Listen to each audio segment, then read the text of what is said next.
All right, if everyone's ready, we'll go ahead and get started. First thing I want to say is just good afternoon, and thanks for taking time out of your schedules to be a part of the webinar entitled Connecting the Dots, Joining the Circular Economy in Tennessee. So my name is Caleb Powell, and I'm an environmental scientist for the Office of Policy and Sustainable Practices here at the Tennessee Department of Environment and Conservation. I'll be hosting the webinar today for our wonderful speakers.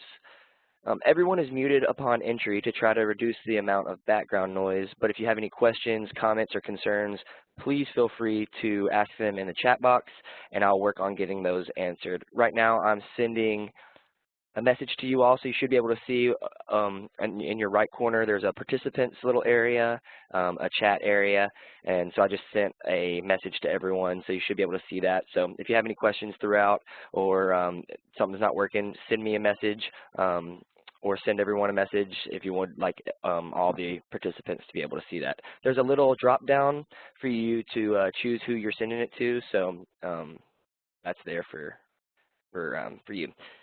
I'd also like to inform everyone that there will be a few questions at the end. So since everyone's muted, we'll be doing those through the chat box. Like I mentioned before, there's a drop-down portion of the chat box that'll let you choose who can see your answers. Feel free to share those with all the attendees or just privately to me, the host, whichever makes you feel the most comfortable. So to give you an overview of what we're going to be covering today, in this webinar, we'll dive into the Tennessee Materials Marketplace, a program that connects Tennessee organizations to develop and scale new reuse and recycling market opportunities. Manufacturers are using the marketplace to source materials and find new solutions for challenging waste and byproducts.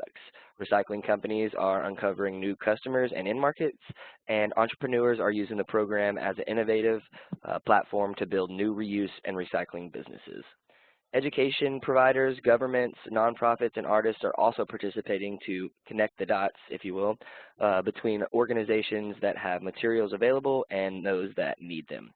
So our presenters have a wealth of knowledge and experience that will help us, better understand the Tennessee's circular economy and the materials marketplace itself. So with that being said, I would like to introduce our first speaker, Vaughn Cassidy. Vaughn is an environmental consultant with TDEC's Office of Policy and Sustainable Practices. He assists with the Tennessee Green Star Partnership and the marketplace, which is what he'll be covering a little bit today. Vaughn is a true advisor, which means total resource use and efficiency under the United States Green Business Council, and currently specializes in assisting various industries in Tennessee with materials management and other sustainable efforts. So without further ado, I'm going to pass this over to you, Vaughn. And you are ready to go. All right. Thanks, Caleb. Appreciate it. Thank you, everyone, for joining our webinar today. And forgive me if I have to constantly clear my throat. I apologize. I think I've finally caught what everyone else seems to already have. So I'll be drinking a little water as I go through this. So if you hear some background noise, I apologize for that. Our speakers are quite sensitive, apparently. Let's discuss just for a little bit leveraging sustainability through our partnerships through our office. First off, I don't want to assume that everyone knows our mission. The Tennessee Department of Environment and Conservation is the state regulatory program, agency that is tasked with protecting and improving the quality of Tennessee's air, land, and water. We protect and promote human health and safety, and we conserve and promote nature, cultural and historical, and we also provide through our park system and our wildlife areas a variety of quality outdoor recreational experiences. Our office is the Office of Policy and Sustainable Practices, and we have three primary areas of service: business, community, and state government institutions. Policy aspect of our office allows our department to conduct short and long-term environmental policy research and analysis and promote a culture of environmental sustainability. And we also provide technical assistance to businesses, industries, and other public entities, as well as internally with our own department. And we are the group that performs the Title VI and environmental justice functions to better conserve Tennessee's natural resources and to fulfill the department's mission and vision.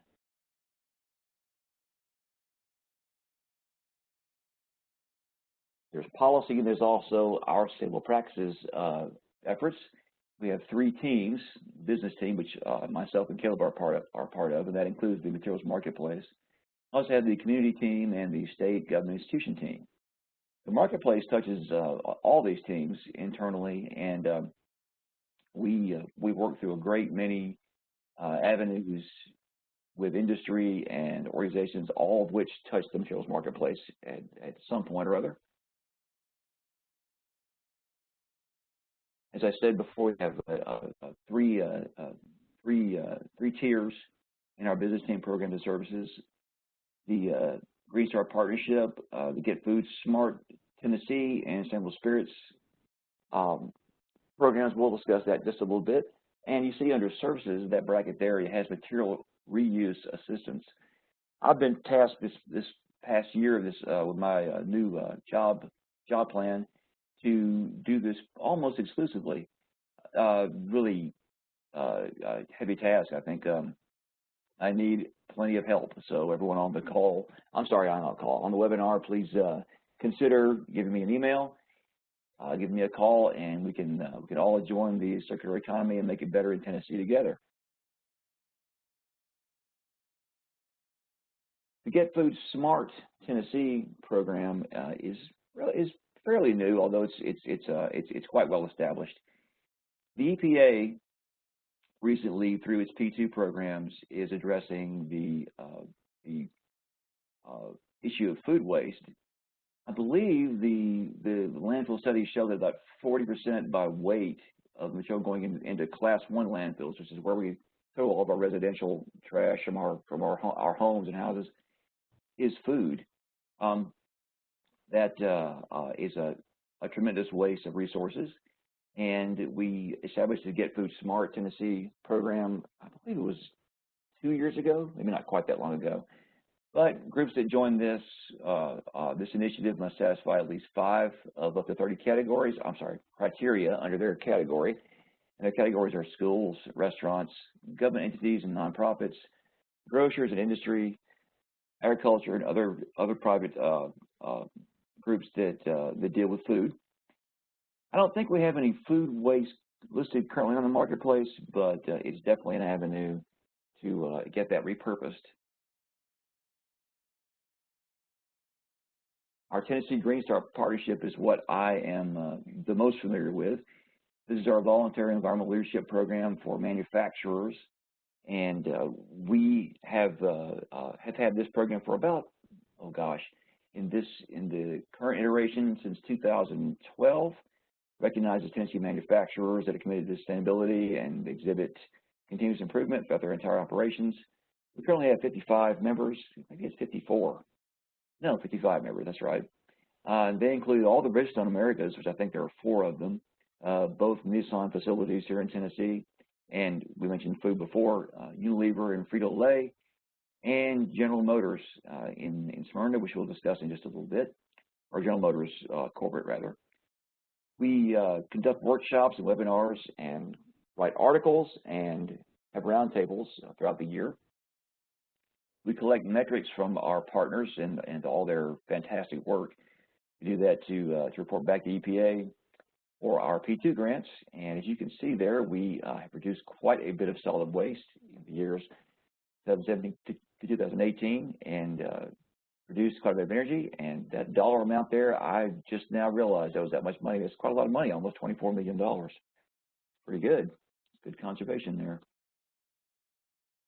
One of our newer programs is the Tennessee Sustainable Spirits, which is a voluntary program that assists wineries and wine growers, breweries, and distilleries.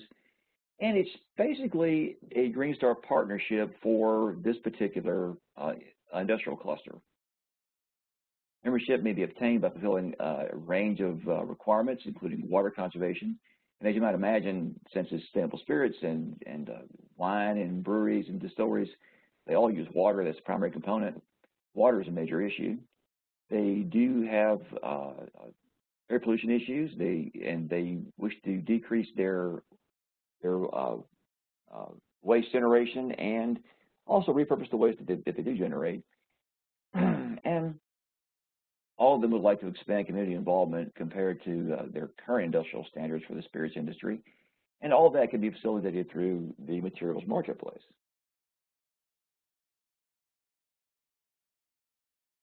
Speaking of materials marketplace, as Caleb had said, it's an online platform for listing items for people that people, organizations, companies, schools, heck, anybody, individuals that want to repurpose their materials, to find people that may be able to recycle, reuse, repurpose, and these items can be donated, or they can be have a fee negotiated, and transportation and the other costs are between the provider and acceptor of material.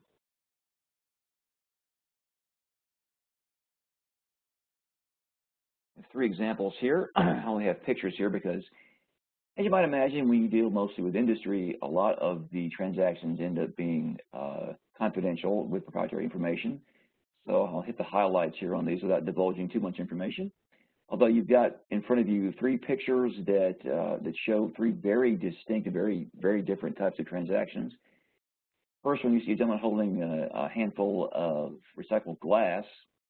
The glass comes from an electronics waste processor, and it goes to a industry here in Tennessee to be incorporated into their ceramics manufacturer.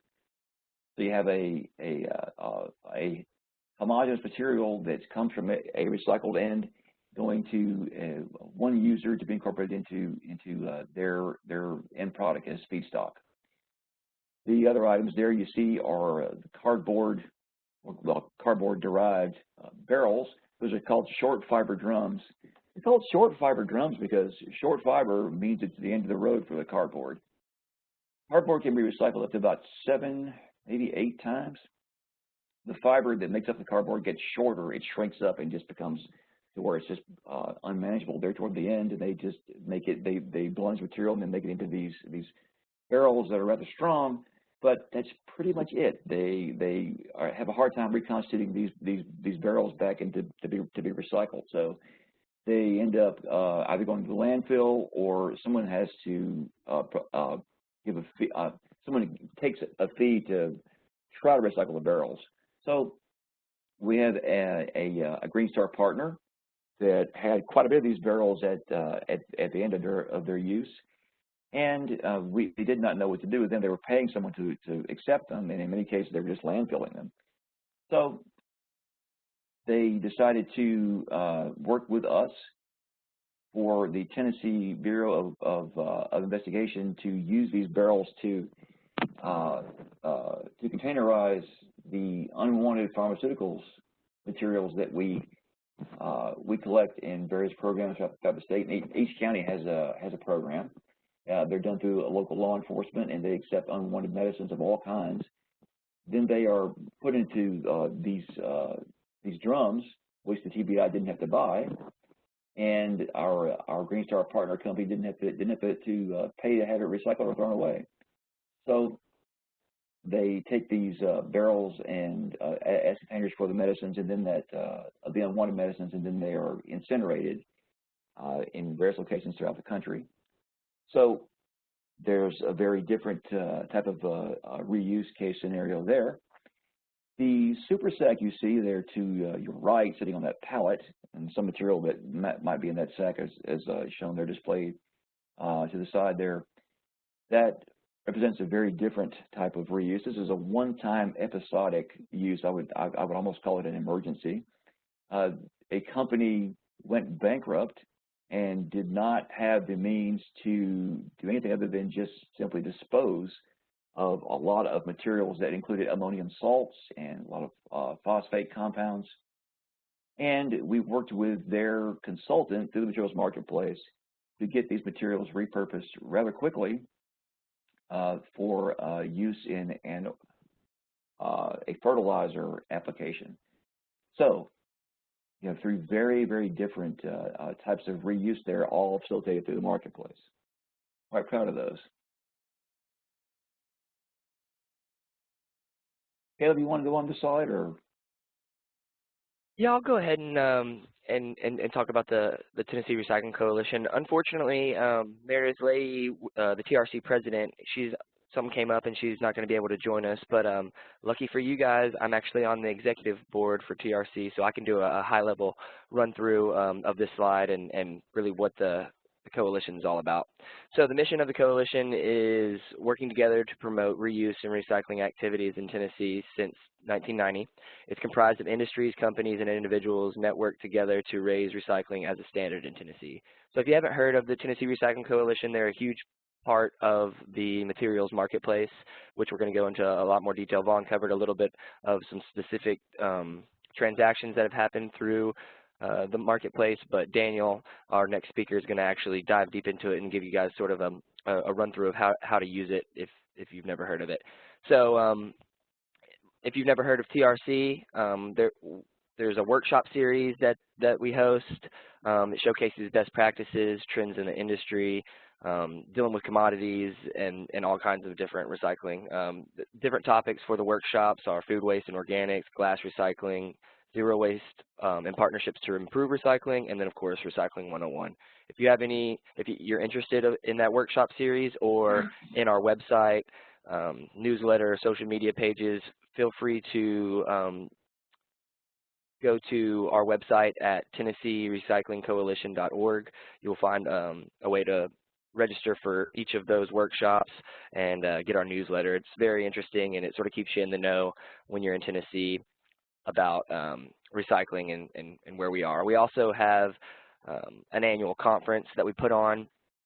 We held it for the first time in Gatlinburg last year, and we found great success with that, and we're going to be holding it there for the next 2 years at least. So it's going to be on August 25th through the 27th at the Park Vista Hotel. That's something that's very interesting if you're interested in recycling, or you're wondering, what's going on in the recycling world, especially in Tennessee. That's a really great place to network and to get information. So as a part of that annual conference, we also do the Recycler of the Year Awards, honoring achievements in recycling in nonprofits, schools, businesses, and individuals across the state.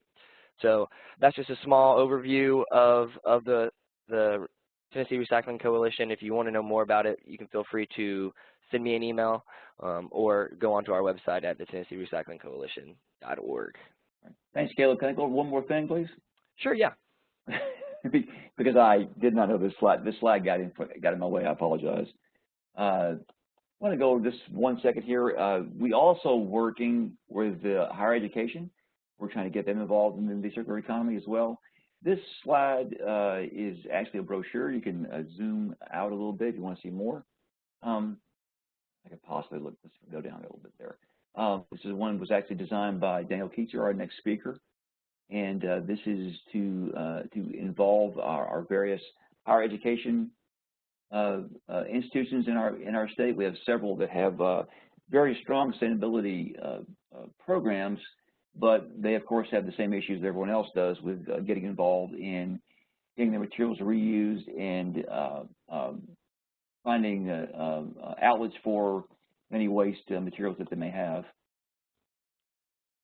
And we are developing our user-friendly platforms for higher education institutions. And we have one example at least.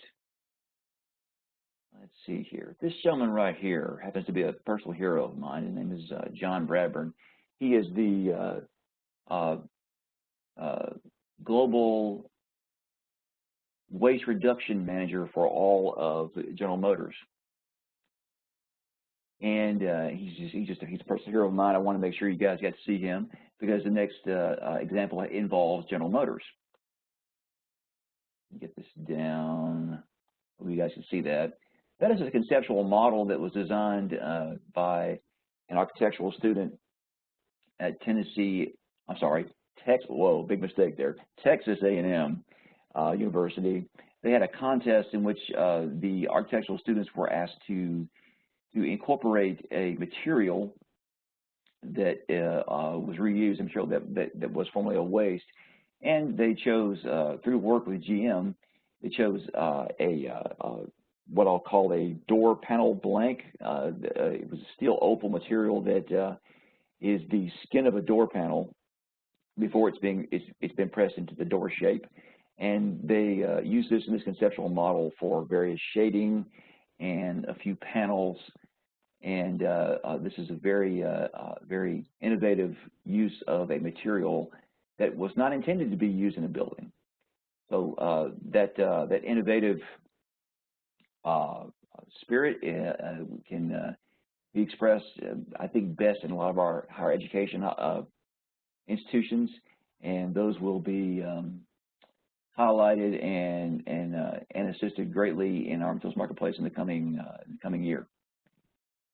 And I think that's my last slide, Caleb. Yeah, we had one question as you were speaking, Vaughn. Right. It says, are there any programs to support home/commercial construction waste diversion or recycling? Wow. I would have to defer to somebody with the solid waste management division.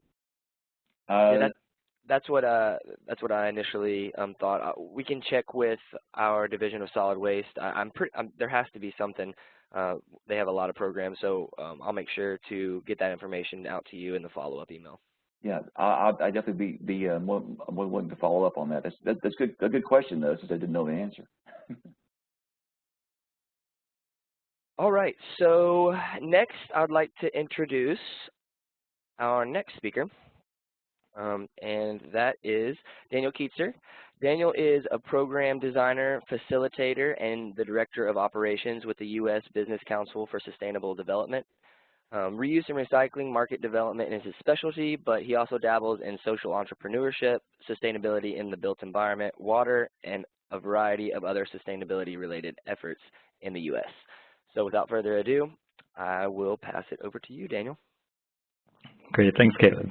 I am going to click around here and try to share my screen real quick. Hold on just a second.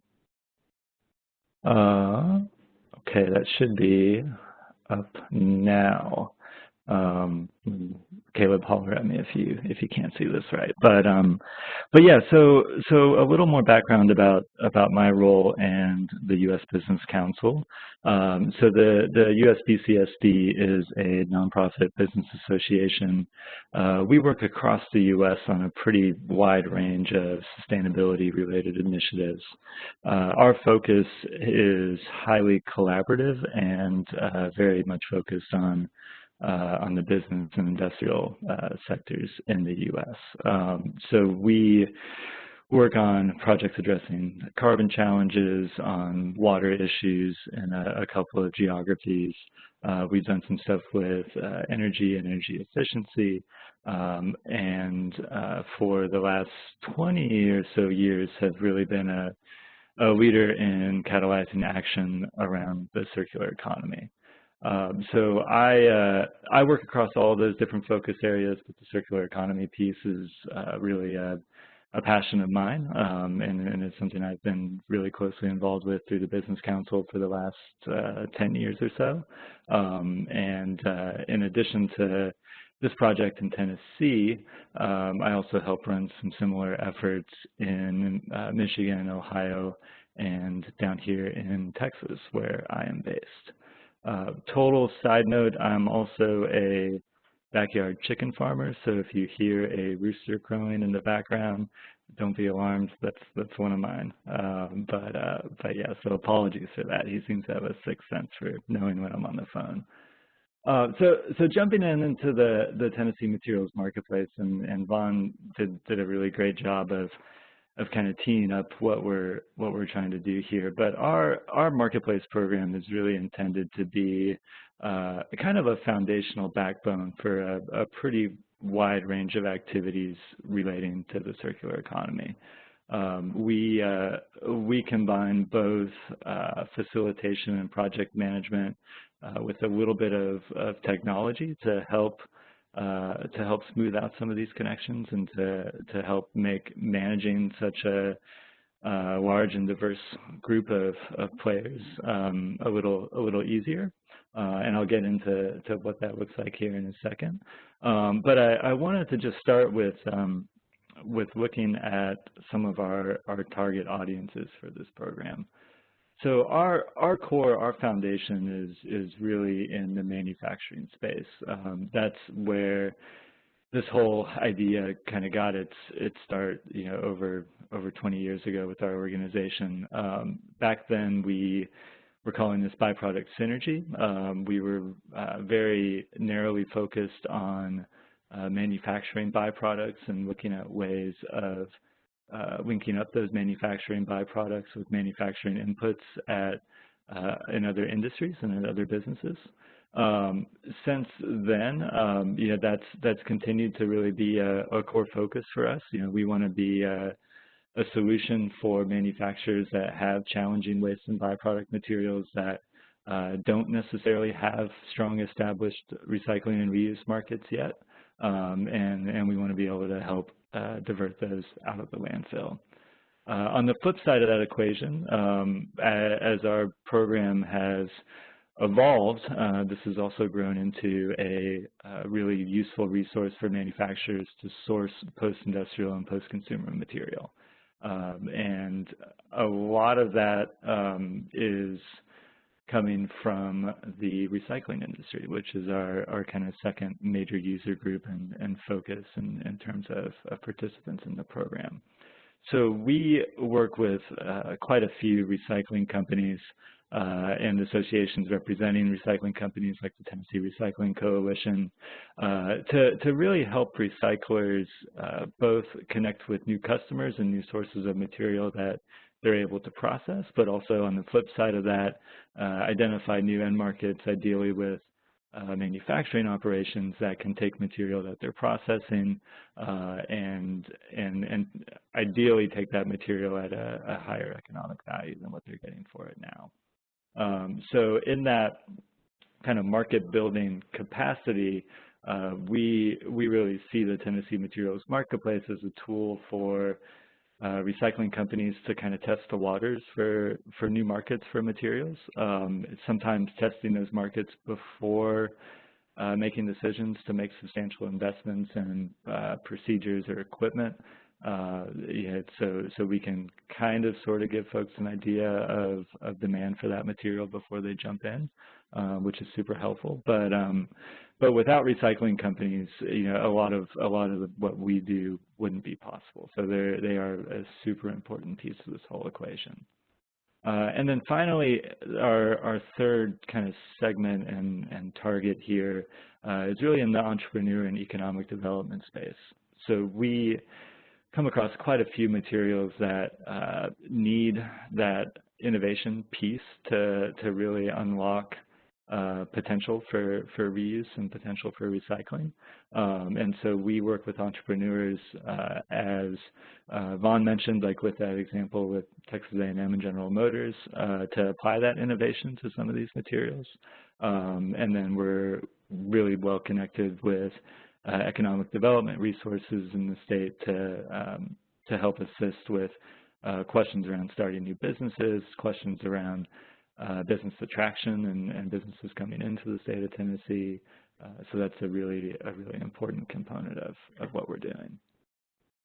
So I wanted to just ask a question of the audience here, and you can plug answers into the chat box if you like. But given the diversity of our audience and the diversity of the types of businesses and organizations that we're working with, I just wanted to get a feel for what's your primary relationship to reuse, recycling, and circular economy. Are you managing end markets? Are you managing waste and byproduct materials? Are you making purchasing decisions about post-industrial and post-consumer material that you can bring in? Are you making product and R&D and engineering decisions? Are you in some other supporting roles? So go ahead and plug in your answer into the chat box, and we'll take a look at that here in a second.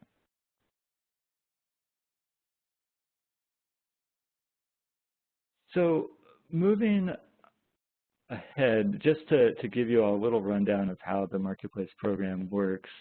So the Marketplace platform itself, you can almost think of it as facilitated Craigslist for businesses to post waste materials and to browse materials that are out there and to make connections. So all of that starts with creating an account. You have to have an account to access the platform and to use the platform. That's controlled by our team and by an invitation process, and I can walk through how to request an invitation here in a second. But just like setting up any other account, it's a pretty quick process. You're just some company information and contact information for you, and then that can be set up in about 30 seconds if you have all that on hand and you type fast. The second and probably most important step in all of this is creating listings, and I'll walk through what that looks like here in a second. But listings is really our number one way of understanding what your business either has available or what your business needs in terms of materials.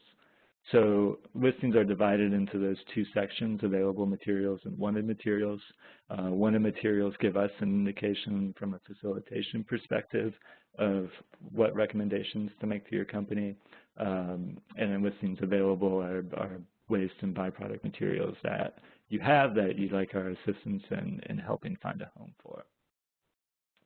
And next, the kind of third major function is browsing and searching for listings. So if your business is looking for something in particular, there's search and filter and sort functions in the marketplace to help you find that particular material. On the flip side, if you want to see listings that you've posted, you can also browse that within your profile and keep track of those things that way as well. And then finally, the marketplace has communication features built in to help you get in touch with other participants on the platform, whether that's based on a listing or based on their business capabilities.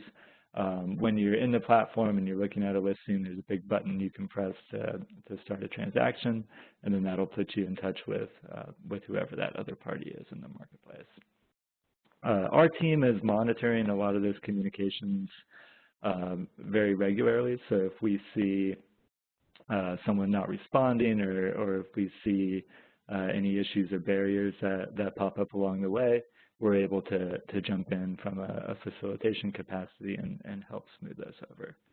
And I mentioned we're also browsing listings and making recommendations very regularly. So if we see a listing that we know has a match with another business in the marketplace, we can make that recommendation and hopefully see a conversation go on from there. So switching views here, I want to go into the marketplace itself and show you a little bit of what this looks like. And so posting a listing, I mentioned, it's a fairly straightforward process. You can also do all of this from your mobile device. So if you have photos on your phone or you're on the plant floor, you can access the marketplace and use it from there. But when you click post a new listing, you'll be presented with a list of categories. This helps us just keep things organized, and it helps other participants filter and narrow down as they're searching for things. But say I have wood pallets and I want to create an available listing for that. I'll select that here, put in a listing title. I can type right now. Other detailed information about the condition of them, price if I'm looking to sell these pallets, they're free of charge if I'm looking to just get rid of them. Then there's a selection for that as well to clarify there. For some of these resource types, there are customized questions depending on what that resource type is. So with pallets, we're going to ask a bunch of questions relating to size, whether it's treated or untreated wood, whether they're IPPC compliant, whether they're assembled, what types of fasteners are present. If they're a specialty pallet, they may have different fasteners than others. And then the questions that follow here around collection and storage and transportation and logistics preferences, additional documentation, all of that is fairly standard throughout all of our different categories. And then finally, at the end, we do ask that you upload a photo or 2 or 3 of the material. That just gives whoever might be browsing that a better idea of what you're working with and what they're working with. And then once you click Post Listing, that'll go up and get added to the list here. So that's the basics of posting a listing. A couple of best practices here. So so first, do make sure that you have the necessary data on hand beforehand about material characteristics, quantity. If you're not using this on a mobile device, make sure you have photos available that you can attach and upload. That'll just make things a lot easier for you as you're in there creating a listing and putting that information up. Second, be detailed and accurate. That'll really come in handy once you get further down the path of having conversations with folks. You know, if you're detailed and accurate right at the beginning, then there's going to be a whole lot less back and forth with whoever's interested in that particular material. And then finally, make sure that you're keeping listings up to date. So in the marketplace for every listing, there is the ability to set an expiration date for that listing. So if you know that particular material needs to be moved in 2 weeks, you can set that as the expiration date, and it'll automatically come down. But if it's something that you're generating on an ongoing basis, just make sure you're keeping that listing up to date if quantities change or anything like that. And again, that just helps to smooth over the process of when you're talking to folks on the marketplace. So connecting with other users. So I mentioned that in the platform itself, there's a lot of different ways for finding materials, and a lot of what we're doing is driven off of these listings. And so here, for example, you can see a wanted material listing from a Tennessee company, a Tennessee recycler, looking for IBC totes. If you were in the marketplace as a facility that has IBC totes available, you could come in and start a conversation with this company and hopefully work out a deal where he would be able to work with your pallets or your totes. If you're looking for a particular material, let's just say you are in here looking for pallets, you can use the search box up at the top and search for that. You can do both search based on keyword and location, and you can use those at the same time. And then that'll filter the listings based on location to listings closest to you. Just to make a quick side note, so this is a US-wide platform, so you will see listings and users on here from states outside of Tennessee. So do make sure that you're using that location search if you're looking for something in particular, because you may see it on the list, but that may be outside of the geographical zone where that would make sense to work with. So do make sure that you're searching by location when you're in here looking for things. Vaughn went through a number of case studies that we've worked with on the marketplace. This is one recent user testimonial that I thought was really nice. This is this company. They're an electronics recycler, and they've been involved in a couple of transactions with us. But you know, what I really like about this quote and about this testimonial is it really emphasizes the collaborative nature of our project. You know, April at this company, she clearly has expertise in the electronics recycling world, but she also has expertise in a lot of other aspects of the circular economy.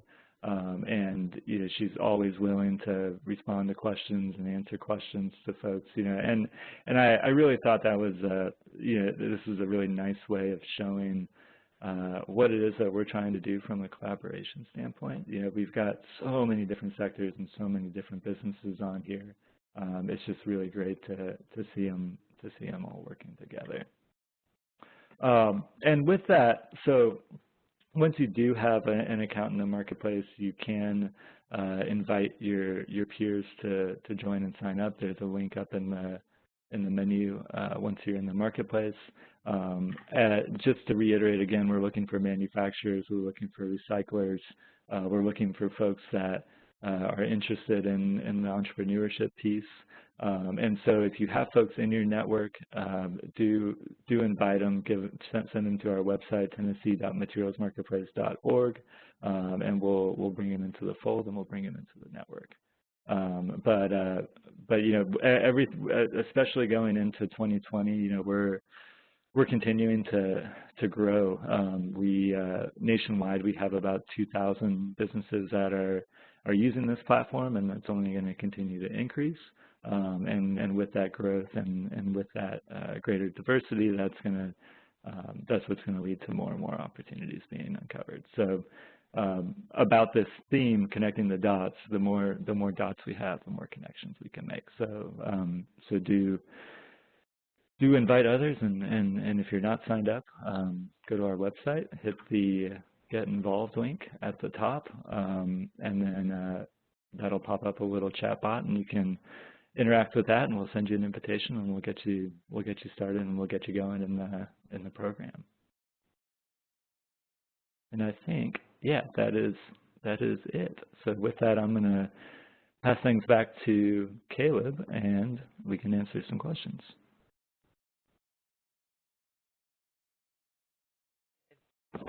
Thanks, Daniel. Yeah, if anybody has any questions about the marketplace, feel free to shoot those through the chat, and I'll make sure that he sees those, or you can send it straight to him. Let's see here.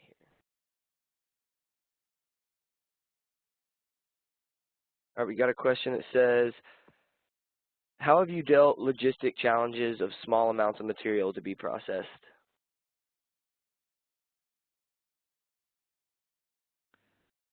Yeah, so logistics around, I would say, less than truckload quantities of materials it's an ongoing challenge for our program. I think the best way that we've found to address that is really just trying to grow our network to you know, hopefully identify opportunities that are closer, and hopefully through that, you know, that leads to more options, but that is a difficult one. In some situations, we've been able to identify opportunities for backhaul. So when one company is sending product to one place, that truck may be coming back empty. We've had a couple of those opportunities come up through the marketplace as well. So on a case-by-case basis, there may be some options to assist with that. And then we've also looked at a couple of other platforms that exist out there that are working with less than truckload freight and combining multiple things onto one truckload. We haven't gotten super far with that, but it is definitely something that's on our radar.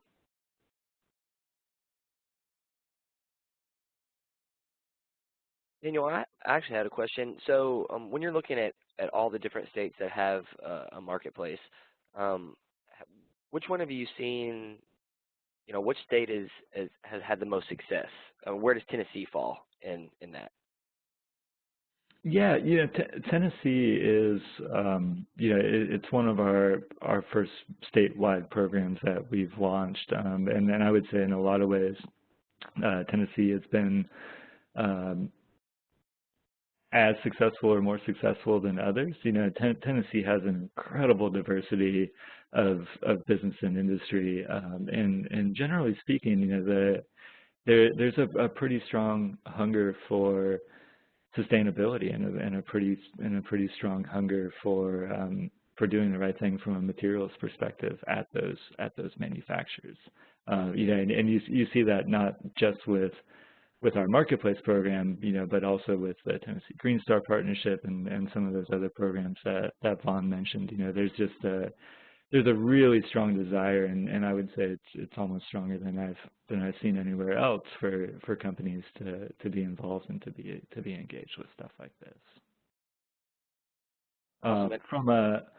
From a recycling market development perspective too, I think Tennessee has some really interesting opportunities and very large scale opportunities. With plastics, for example, with Tennessee being the headquarters of Eastman Chemical and all the work that they're doing on plastics recycling, I think in the coming years, we're going to see that really start to change and shift some recycling markets nationwide.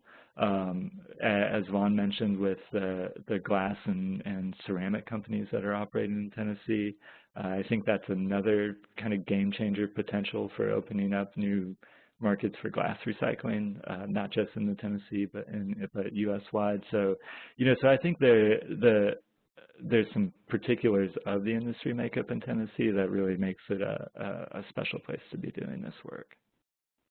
I'm glad you mentioned Eastman Chemical. They were actually a speaker at the previous Tennessee Recycling Coalition annual conference. So there we were able to hear about their new technology and their new ways of handling plastics, and it's really, really exciting to hear that kind of stuff. And that's the kind of information and breaking new technology that you can hear when you go to that annual conference that TRC holds. So I really will, I think it's a very good place for people that are interested in recycling or that entire realm of things. If you've ever thought about it, I would say reach out to us and figure, or go onto the website and register. Because I'm glad you said that, because I was just completely blown away with the information that Eastman came out with, the future of plastic recycling. Mm-hmm. There's another question. It says, is the marketplace mostly focused on recycling between the generator and the user, or are there opportunities to connect with recycling companies as well? Yeah, there are opportunities to connect with recycling companies, and how that looks in the marketplace differs a little bit. With recycling companies, you'll be looking mostly at one-in material listings and seeing mostly one-in material listings. And then when those one-in material listings aren't there, we still maintain a pretty healthy database kind of to the side. So our team has a really good understanding of capabilities of different recycling companies in the marketplace. So yeah, as those opportunities come up to connect with recycling companies, we're definitely there to help facilitate those. Awesome. Well, if there's no more questions, I'm not seeing any come in. If any pop up, I'll make sure to read those out and ask you. But I just wanted to go ahead and thank our speakers, Vaughn and Daniel. Thank you so much for taking time to inform us on the important topic of the circular economy in Tennessee and I guess, the United States with the materials marketplace. But I'd like to also thank everyone that registered and was a part of the webinar audience. Our next webinar for the series will be mid-March, so be on the lookout for registration links and emails. And I think, we got another question.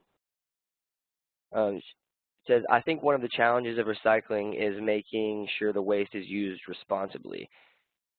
Let's see. This is a long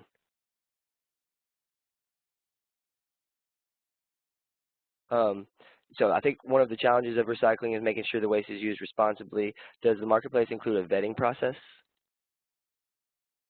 So we don't have our own proprietary vetting process in the marketplace because a lot of the businesses that we're working with have their own vetting process for recycling companies that they work with.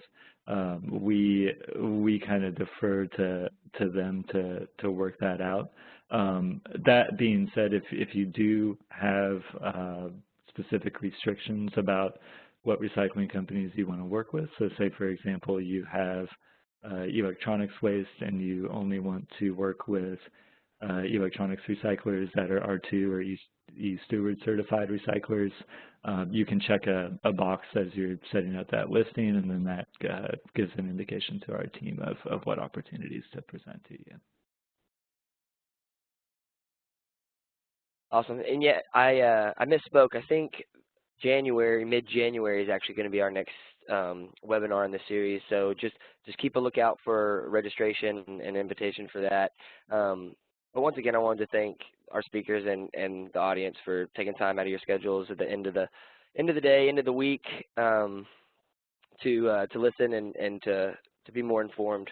So this webinar recording and presentation slides will be available on our website. But if you have any further questions or you want to dive deeper into it, feel free to contact me at caleb.powell@tn.gov. I'll be sending a follow-up email with the slides and the link for the recording so that everyone can have that. If nobody else has any more questions, I think that'll be it. So everyone, I'll give you guys back 7 more minutes of your day, and everyone have a great rest of the week and a great holidays. Great, thanks everyone.